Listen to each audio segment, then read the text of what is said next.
Hello मित्रों, तो जो बाजरीना खेतर में हूँ आई गयो हूँ અને આજે બાજરીના ખેતરમાં શું પાણી વારવાનું હો અને આપણે જે બાજરી નાની હતી આવડી થઈ જઈએ જો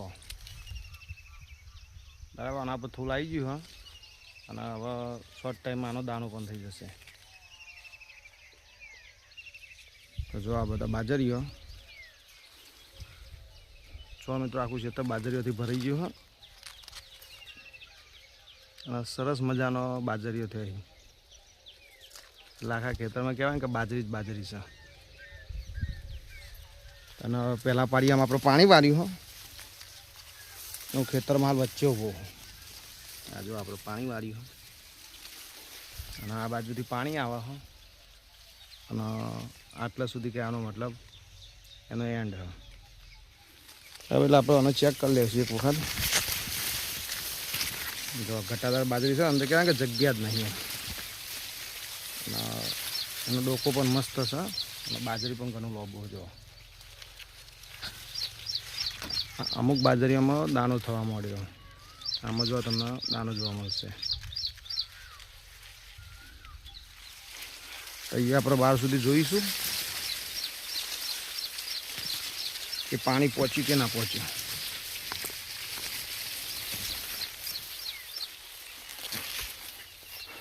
જો આ બધી બાજરી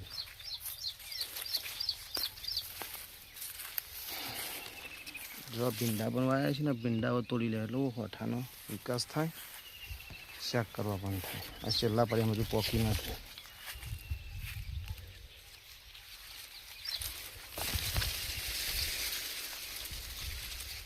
બસ હવે એક કહેવાય કે 1 મિનિટની અંદર આવી જશે, પછી આપણે ચારો વારી લઈશું.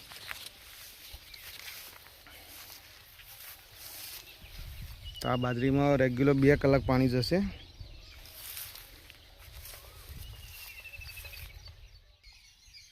તો મિત્રો આપણું પાળિયું ભરાઈ ગયું છે અને હવે આપણે બીજા પાળિયામાં વારીશું. અહીંથી તમે બાજરી જોવા કેટલી મસ્ત લાગે.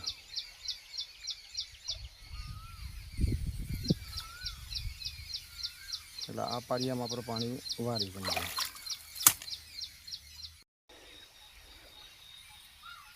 તો મિત્રો બીજા પાળિયામાં આપણું પાણી આવી ગયું છે. આગળ બધા પાળીઓ બાકી, એટલે આ રીતે વારા પરથી બધો પાળીઓ પહી દઈશું.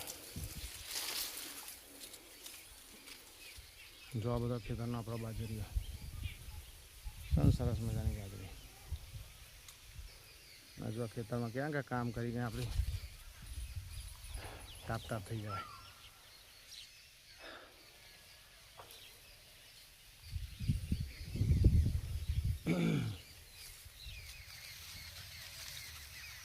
જો મિત્રો ખેતરમાં પાણી ખાસ રાખવું પડે છે, ઉનાળાનો ટાઈમ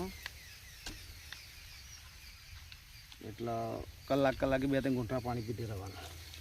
એટલે અત્યારે જેટલું પાણી વધારે પીશો એટલો વધારે ફાયદો, કેમ કે ગરમીની અંદર કામ કરવાનું એટલે પાણી વગર ના ચાલે.